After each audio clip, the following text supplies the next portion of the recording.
I thank the Minister for Foreign Affairs of New Zealand. I now give the floor to His Excellency Mr. Kacou Houadja Léon Adom, Minister for Foreign Affairs of Côte d'Ivoire.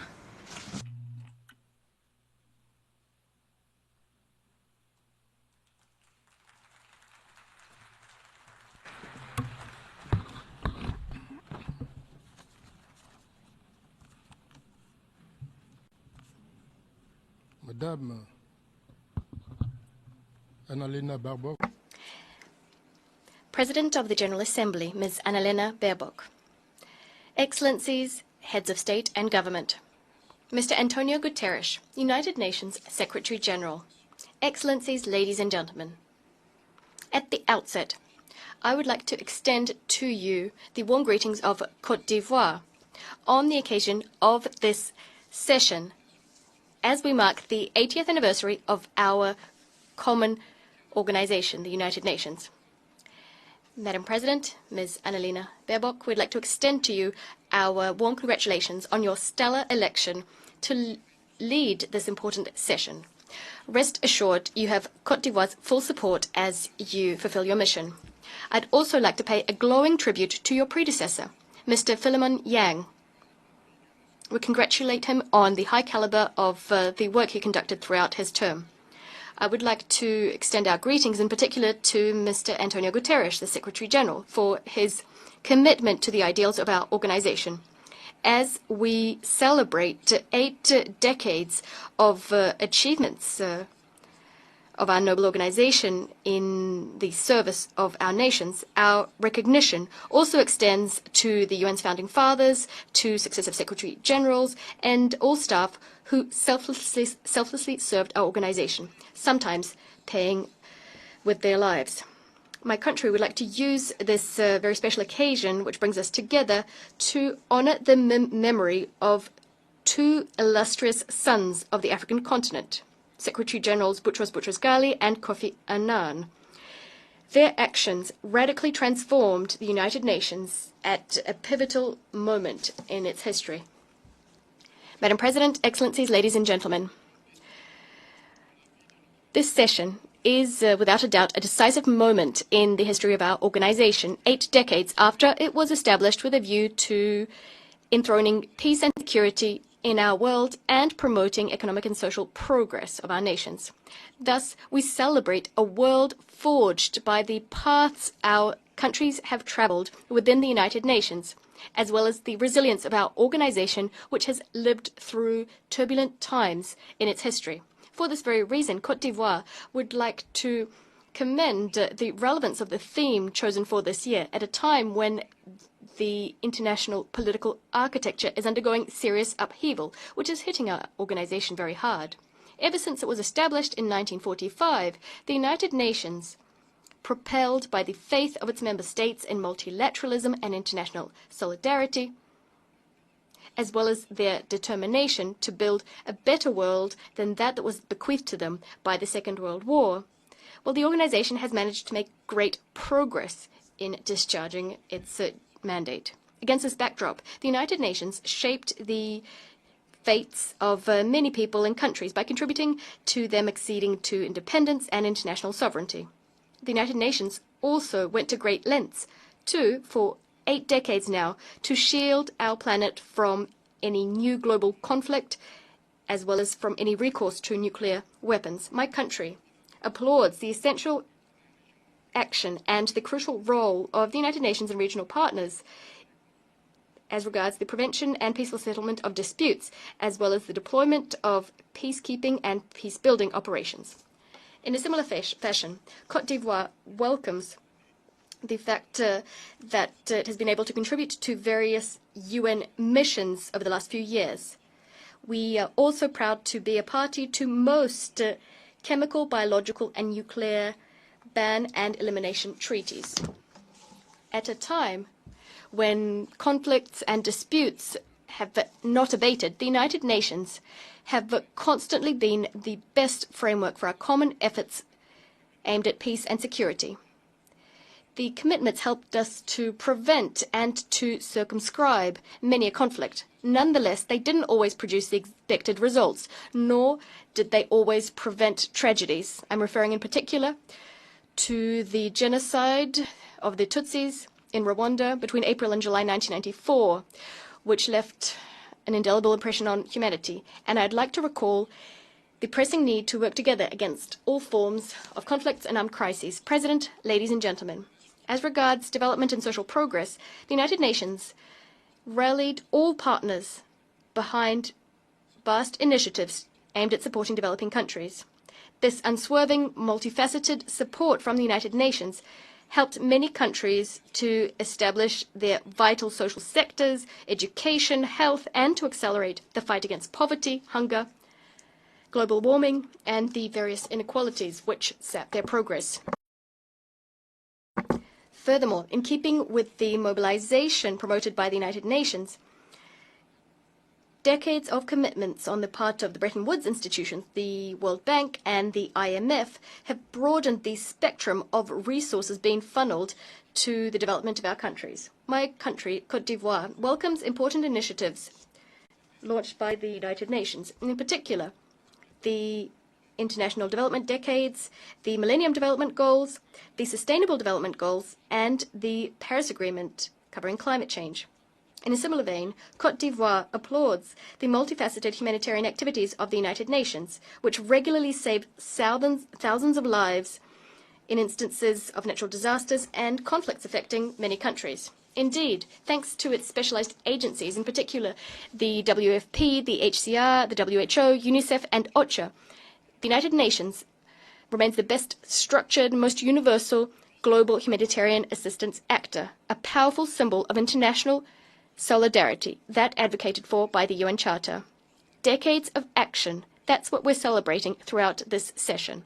They offer my country an opportunity to take stock of the important role played by the United Nations in strengthening the exercise of human rights and democracy the world over, as well as the United Nations' vast efforts aimed at ensuring respect for international law, which is the very bedrock for peaceful relations imbued with solidarity, bringing together different countries. President, Excellencies, ladies and gentlemen, after 80 years in existence, our organization today finds itself at a crossroads. It is confronted with the most serious liquidity crisis in its history, as well as an unprecedented crisis of trust, in particular a crisis of trust in the Security Council. Under these conditions, the coming decades will throw up major challenges which will put to the test the organization's capacity to respond to people's expectations and to fulfill its mission. Given the world's unpredictable trajectory and the weakening of multilateralism, there is a pressing need, now more than ever, to restore the effectiveness of the United Nations on the basis of inclusive and equitable multilateralism. With this in mind, my country invites member states to reclaim the ideals enshrined in the UN Charter, as well as the constraints that fall to them as regards Charter implementation. We call on member states to revive solidarity which has always steered our actions. This is the collective commitment which will allow us, and of this I'm certain, to tackle global challenges such as climate change, terrorism, scarce development financing, information wars, and regulation of artificial intelligence. Regarding the latter, a source of many hopes and fears, Côte d'Ivoire welcomes the adoption of the Pact for the Future and the annexes thereto, as well as the Global Digital Compact, regulating the use of artificial intelligence, AI. We call for the adoption of binding universal standards so as to regulate the use of AI and digital technologies to ensure that it is used to achieve development for the benefit of all. The UN's effectiveness during this critical period calls for, as a matter of priority, the completion of Security Council reform. The paralysis of this major organ consigns the United Nations and regional organizations to powerlessness. It pushes further away all prospects of peace and the lasting settlement of conflicts and the resolution of global challenges which threaten international peace and security. Now more than ever, Security Council reform is vital for us to be able to adapt to new international realities and to strengthen the Security Council's legitimacy. Given the impasse which characterizes the negotiations process that's been underway for a number of decades, my country would like to reiterate its call for Security Council reform, which would first and foremost grant Africa its rightful place across all categories of this body, in keeping with the common African position expressed in the Izulwini Consensus and the Siet Declaration. Today, more than ever, the world needs a Security Council that is fully functional, so as to be able to craft just solutions to the conflicts consuming humanity. The reform impetus, which aims to mark the renewal of multilateralism, must also extend to global economic and financial governance through the reform of the Bretton Woods institutions and, more broadly, international financial architecture. Côte d'Ivoire welcomes Africa's accession to the G20, a major step forward. We call for everyone to courageously rally, especially our bilateral and multilateral partners, to rally so as to make up for the precipitous drop in the resources being allocated to financing development, especially in the countries of the South. President, Excellencies, ladies and gentlemen, under the leadership, the visionary leadership of His Excellency Mr. Alassane Ouattara, the President of the Republic of Côte d'Ivoire, we remain resolutely committed to respecting our obligations stemming from the UN Charter. We are attentive to the impact of geopolitical upheaval that is fracturing our world.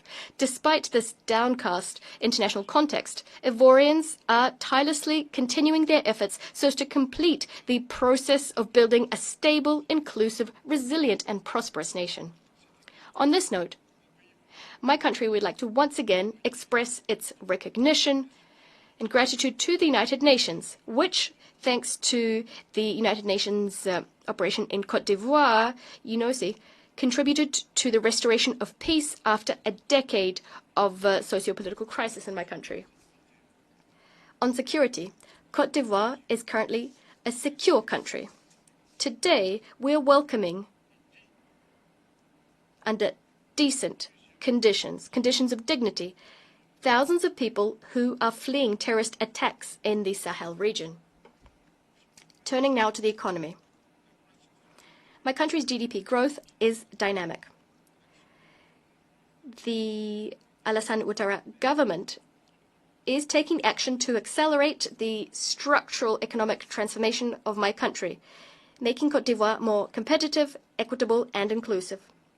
Within this framework, ambitious policies to reduce poverty and to improve the living conditions of Ivorians, in particular the most vulnerable, have meant that Côte d'Ivoire is in the top 3 countries in terms of Sustainable Development Goal Index progress. This is between 2015 and 2024. Moreover, we've significantly invested in human capital over the last few years. This has meant that Côte d'Ivoire has shown the biggest improvement in Africa, reaching 4th place in the world's Human Development Index.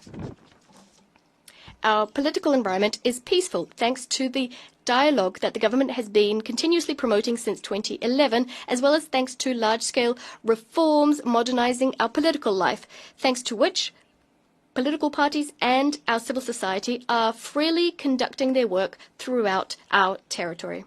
The human rights state of affairs is satisfactory. It is being consolidated thanks to the reaffirmed independence of the judiciary, as well as to the strengthening of our regulatory and institutional framework, as well as streamlined access to justice. Madam President, following over a decade characterized by significant economic and social reforms, as well as large-scale infrastructure projects which transformed Côte d'Ivoire's image, laying the groundwork for irreversible development, our country now intends to work on locking in democratic values and consolidating institutions. On this note, we are emphasizing the definitive entrenchment of the rule of law in our country, especially as regards the practice of politics, so as to ensure that democracy and peace are irreversible, preserved for the benefit of our young people and future generations. It is in this spirit that this spirit is what characterizes the electoral process underway in the run-up to the presidential election scheduled for 25th October 2025. Everything is being done to ensure that this vote, which consecrates my country's democratic maturity, takes place as transparently and peacefully as possible. I thank you for listening to me so graciously. Muchas gracias al señor. I thank the Minister of Foreign Affairs of Côte d'Ivoire. I now give the floor to